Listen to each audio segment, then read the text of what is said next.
Hey all, I've owned these tablets for a couple of months and have a pretty good feel of how they compare, and by the end of this video, you'll be able to determine which tablet is a better buy.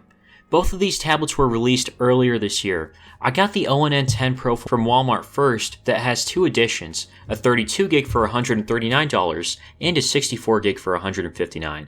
The storage space is the only difference between these two variants, and which doesn't really seem justifiable for the price, especially when there's a microSD card for expansion. The Fire HD also has two 10-inch variants, both with the same storage, but this starts at $21 more from the base ONN, and the higher level, the Fire HD Plus, goes for $180, which has 1GB of RAM more and wireless charging. At that price point, there are other options to pick from, so for this review, we'll use the Fire HD that goes for $150 to keep it budget friendly.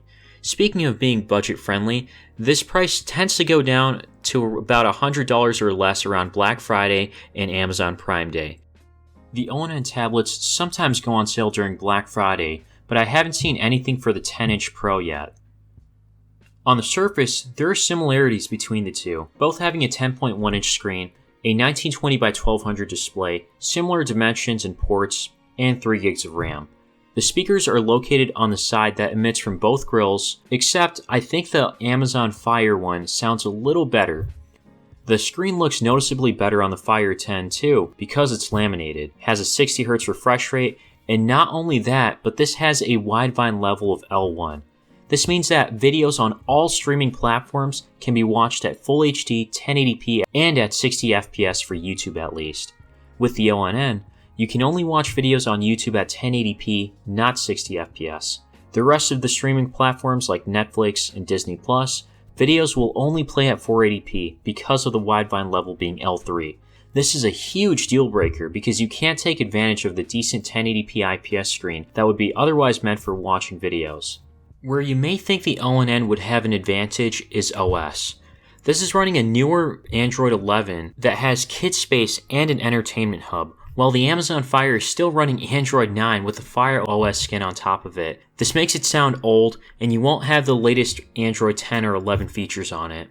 Where you'll see a major difference is in the app stores. There's just so many more apps to pick from the ONN than Amazon's. It's night and day with this, and that alone would make the ONN a better buy, hands down, if you weren't able to download the Play Store on the Fire tablet. The Fire HD is still running Android behind the skin, so you're able to sideload the Play Store with a few simple downloads. I have a separate tutorial video on this I can link below. Based on some other people sharing their experience, you may come across some issues such as where a certain app won't load, but so far I haven't had any problems. And all the games I'm testing out are downloaded through that sideloaded Google Play Store. As I mentioned earlier, both of them have a kids mode, though I think the ONN's UI looks better. The Fire just looks too plain. In terms of performance, at times they tend to stutter when web browsing, but smooth for the most part. When multitasking, you may notice some lag here since both of them have 3GB of RAM. It's not terrible. I mean, you can still play games on them, which I'll get to more in a moment. The one small hindrance with the Fire HD is the ads show up in the lock screen. I may have accidentally clicked on them twice, which directed me to the internet when I wanted to go somewhere else. There's an option to buy one without ads, but I don't think it's worth paying the extra for it. This really isn't a deal breaker.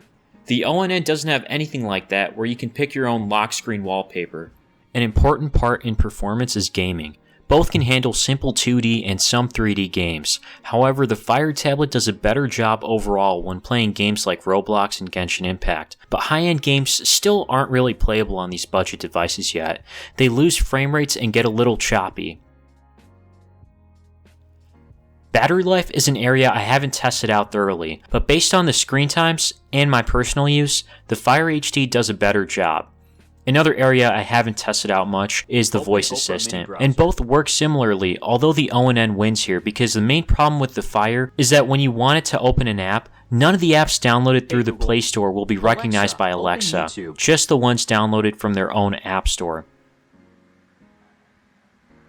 The better option is pretty clear, which is the Fire HD 10.